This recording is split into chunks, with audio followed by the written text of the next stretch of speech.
За өнөөдрийн бичлэг дээр ил жимээ зохиолчийн намааг өөрчилсөн дүү мэдэр номын гол санааг товчлон ярих болно. За энэхүү номын гол санаа бол ерөнхийдөө номын гол дүр бол Тэнүүн Заяа гэдэг 40 настай эмэгтэйн талаар гардаг. За энэ эмэгтэй бол хүүхэд наснаас ахуулаад сэтгэл зүйн шарах маш их авсан. За түүний аав ээж хоёр бол түүнийг хангалттай хайрлаж байгаагүй. 8 настай хахад нь ээж нь хаяад явсан. Аав нь архины хамааралтай. Тэгээд ээж нь хайж явсны дараа шинэ хүнтэй суугаад тэр хүнтэйгээ бүр хоёлоо нүүгэж яваад өгдөг. Охиныг хаяад тэгээд тэр охин аавынхаа ахын гэрт нь өсдөг. 8 настайгаас ахуулаад тэр айлын бол хар бор бүхий л ажлыг хийж өссөн ийм хэцүү хүүхэд насны амьдралыг туулсан эмэгтэй байгаа. Тэгээ насанд хүрэхдээ бол тэр ерөөсөө аав нь архины амаралтай хүн байсан болохоор одоо би арх удахгүй хүнтэй суун гээд тэгээд өөрөө айлын ганц хөхөд айлын гэрт хаягдсан учраас маш их ганцаардаж өссөн учраас олон хүүхэдтэй болно. Тэгээ хүүхдүүдээ их дураар нүсгэн гэж мөрөөддөг байсан. Тэгээд мөрөөдлийнхөө дагуу яг арх удаггүй хүнтэй суугаад 4 хүүхэд гаргаад мөрөөдлийнхаа дагуу амьдарч байгаа ч гэсэн нөхрөөсөө бас хайрыг хүртэж чаддаггүй. Арх удаггүй ч гэсэн одоо нэлээд шатар тоглодог хүн юм шиг байгаа. Хүүхдүүдээ дандаа өөрийнхөө талд оруулчихсан. Хүүхдүүдээ хүснээр нэрх дураар нүсгсэн ч гэсэн нөгөө хүүхдүүд нь өөрийг нь хүндэлдэггүй. Одоо эцэг гэхийн хуралтай гэхэд аавыг явуулаараа. Хэрвээ аав явах боломжгүй бол хинж битгий ирээрэй гэж одоо ээжигээ өвөл таамсралдаг. Ээжигээ ингээд хайрладаггүй. Ийм эмэгтэй талаар гардаг ном байгаа. Тэгээд намааг өөрчилсөн дүүмий дээр гэж байгаа нь болохоор энэ Тэнүүн Заяа эмэгтэй маань ингээд маш их сэтгэл зүйн шарах авсан ч гэсэн зохих ясныхаа дагуу ерөөсөө гадагшлуулж үзээгүй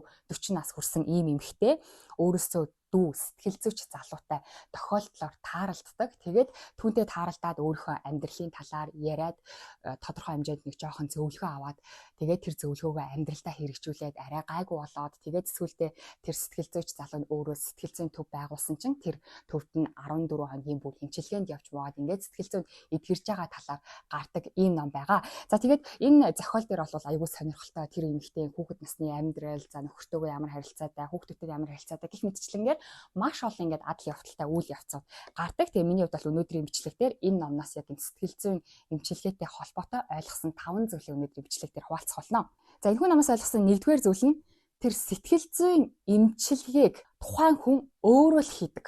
Хичнээн мянган сайн сэтгэл зүйч одоо зааварлагч, чиглүүлэгч байсан ч гэсэн тэр дасгалуудыг хүн өөрөө л яг гартаж хийж ил эдгэрэх боломжтой гэж хэлсэн байлээ. Жишээ нь энэ номон дээр бол номын гол дүрийн нөгөө Тэнүүн Заяа 40 настай эмэгтэй маань анх удаага ингээд 40 наснда сэтгэл зүйчтэй уулзаж үзэж байгаа байхгүй. Тэгээд ярилцаад ингээд ойлголцоод эхэлсэн чинь өөрийнхөө доторх юмнуудыг нэг нуугүй уудлаад эхэлсэн чинь сэтгэл зүйн ингээд аягүй гой тайвшраад онгоогоод эхэлдэг байхгүй. Тэгэнгүүтэл нөгөө хүнтэйгээ ингээд хүнээсээ гүйдээ нөгөө сэтгэл зүйч залуугаасаа та намайг ингээд эмчлээд өгөөч, би тантай дахиад уулзмаар байна, ингээд заавар зөвлөгөөг чинь дахиад авмаар байна гэд гуйдаг. Тэгсэн чинь нөгөө сэтгэл зүйч нь болохоор хэлдэг.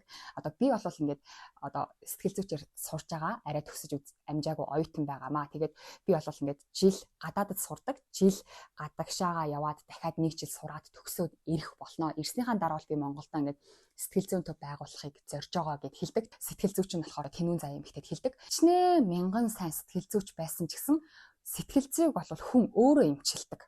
Сэтгэл зүйч бол заавар зөвлөгөө чиглүүлгийг өгнө. Тэднийг яг итгээд хариуцлагатайгаар хүн өөрөө л хийх ёстой.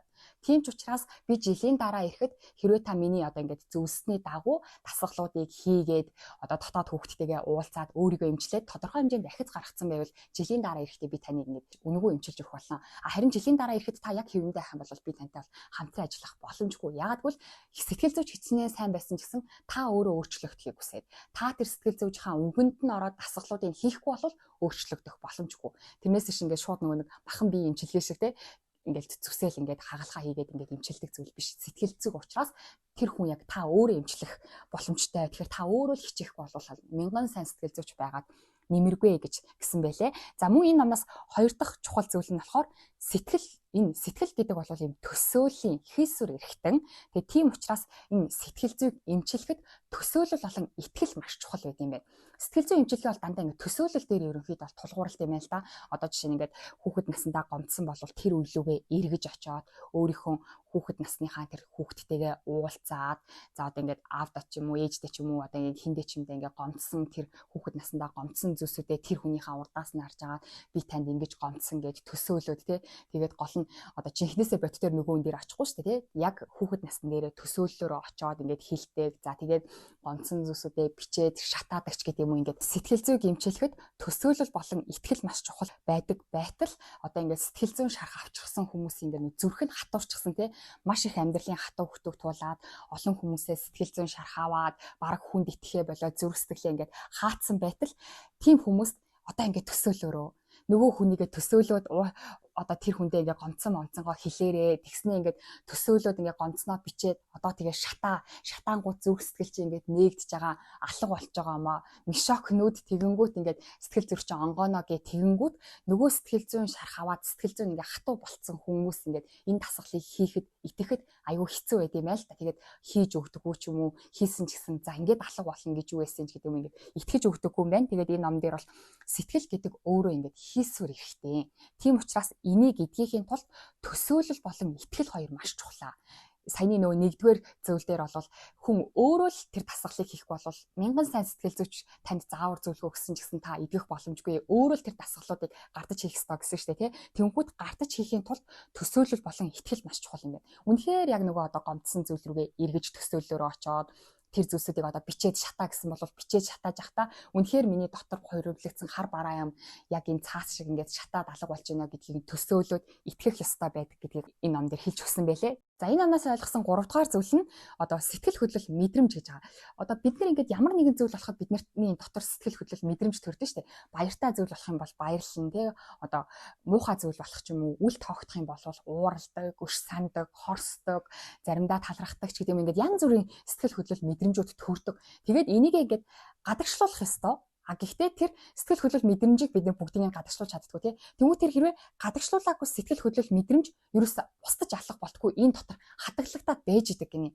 Бүр хүүхэд наснаа 5 настайдаа байсан ч гэсэн хамаагүй тэр ингээд сэтгэл хөдлөл мэдрэмж таны дотор төрсэн бол тэрийг нь зохиох ёсныхаа дагуу гадагшлуулааг бол ингээд хатаглагтаад үлдчихдэг. Тэгэнгүүт нөгөө насанд хүрснийхаа дараа айгүй хүчгүй байдаг гинэ.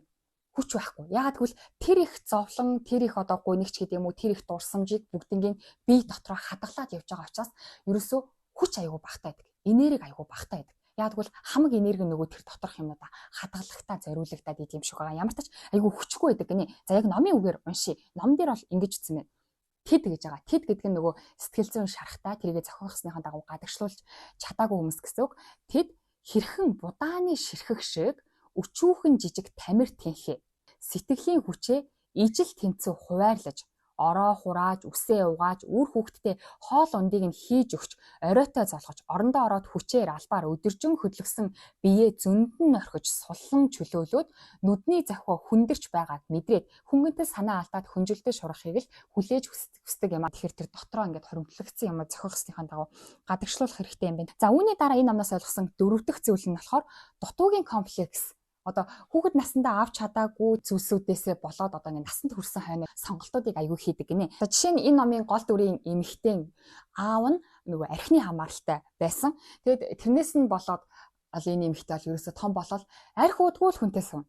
Хайртай хайргүй, халамжтай халамжгүй тэр ерөөсөө хамаагүй арх уудгүй хүнтэй л суун гэсэн байсан. Тэгээ яг тэрнийхээ дагуу арх уудгүй хүнтэй суусан ч гэсэн яг гоё хайрыг нь хүртэж чаддгүй. За тэгээд өөрөө нөгөө нэг хүүхэд наснда айлын ганц хүүхэд тэгээд аав ээжээр нь хайж яваа. Тэгээд айл дүснээс болоод маш их ганцаарсан болохоор том болоод олон хүүхэдтэй болно. Гээд 4 хүүхэдтэй болсон. Тэгээд ингээд хүүхэд насны ээж ч юм уу тэр дутуугийн комплексээсээ болоод ингээд амьдрал дээр буруу сонголтууд хийгээд идэг гэдгийг аюул олон жишээг харуулсан байлээ. Тэгэхээр бид нар ч гэсэн одоо янз бүрийн сэтгэл зүйн шарах ч гэсэн бидний дотор байж магадгүй шүү дээ. Тийм учраас яг нэг сонголт ихтэй яг би ингээд жинхнээсээ энэ зүйлийг ингээд хүсээд сонгоод ийн үү аль эсвэл ямар нэгэн одоо өмнө урт хожид хангалттай авч чадаагүй зүйлээ олж авах гад ингээд энэ үү гэдгийг бас ажиглаж үзэх хэрэгтэй юм байна да гэж бодогдсон байгаа. За хамгийн сүүлийн энэ номноос ойлгосон 5 дахь зүйл нь болохоор би өөрөө өөрчлөгдөхөд бусад зүйл нь дагаад өөрчлөгддөг юм байна гэдгийг бас энэ номноос аюу гоё харагдчихжээ. Яагаад тэгэхээр номын зохиолчийн нөхөр нь бол энэ ном дээр ингээд төрслөгдөхтэй аюу ингээд амар шатар тоглодог те. Ингээл арх марх уудаггүй яг нөгөө эмгтэн хүслийн дагуу тийм ч гэсэн хүүхдүүдээ ингээд яг өөрийнхөө тал болгоцсон хүүхдүүд нь ээжигээ яг үл тоодог тэгсэрний бүгдээрээ аавтай хайртай болцсон ингээд тэгэнгүүтээ эхнэрээ ерөөсөө нэг дэшээ гаргаж маргадгүй тийм залуугаар ингээд намын ихэнд бол ингээд төрслөгдсөн байдаг байхгүй. Тэгтэл нөгөө эмэгтэй маань өөрөө багаар ингээд идэгрээд айтаахан болоод ихэлсэн чинь сүүлдээ нөхөр нь ингээд өөрийг ингээд хүлээн зөвшөөрөөд нөхөртөө гайгүй харилцаатай болж эхэлдэг. За тэгээд дараа нөгөө хүүхдүүд нь өөрийг нь үл тоодог байсан болвол хүүхдүүд нь бас өөрийг нь ойлгож эхэлж мэхлээд ингээд харилцаа нь ингээд арай өөр болдог байхгүй. Тэгээд үүгээр бол миний ойлгосноор бол ингээд одоо сэтгэл зүйн ингээд хүн өөрөө идэгрээд өөрөө ингээд зүг болоод өөрөө гайгүй болоод өөрөө эерэг болоод эхлэхээр нөгөө хүмүүс нь яг хэвэндээ байгаа ч гэсэн уул нь нөхөр ч юм уу хүүхэд ч юм уу ингээд сэтгэл зүйн зөвлөгөө аваад тэднэр нь өөрсдөө хичээгээд өөрчлөгдөд байгаа юм байх байхгүй. Тэгтэл өөрөө ингээд хүн өөрчлөгдөд эхлэхээр нөгөө хүмүүс нь ингээд өөрчлөгддөг юм байна. Тэгээд ер нь бол асуудлууд ингээд гадна тал биш яг ингээд хүний дотор дотор нь байд юм байна да гэдгийг бас харуулсан гоё ном байлээ. Энэ 5 зүйл бол ингээд энэ ном дээр 1 2 3 4 5 гэдэг яг байгаагүй зөвхөн миний өөрийнхөө хэмжээнд л энэ 5 зүйлийг ингээд ойлгож авсан байгаа. Тэгэхээр хүн болгон уншаад энэ номноос өөр зүйлийг олж авах боломжтой. Тэгээд ялангуяа бас ингээд одоо хүүхэд энэ эмэгтэй хүүхэд насны ямар одоо хэцүү байсан, нөхөртөө болоод ч гэсэн ямар хэцүү байсан. Тэгэл 40 настайдаа л анхудаа сэтгэл зүйчтэй уулзч үзэж байгаа шүү дээ. Тэгэхээр тэр 40 жилийн хугацаанд ямар хэцүү байсан бэ? Тэ.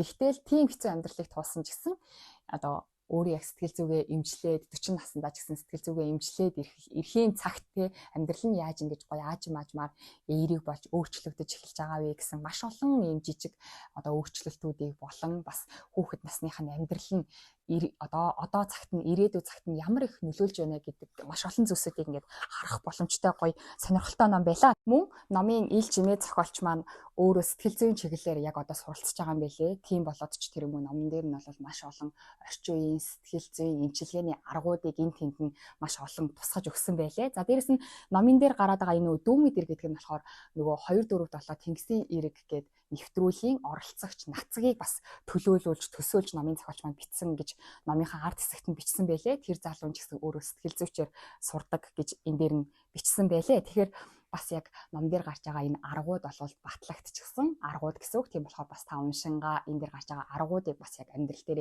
хэрэгжүүлэх боломжтой гэсэн үг. За тэгээд дараагийн бичлэгээрээ уулзъя баяр та.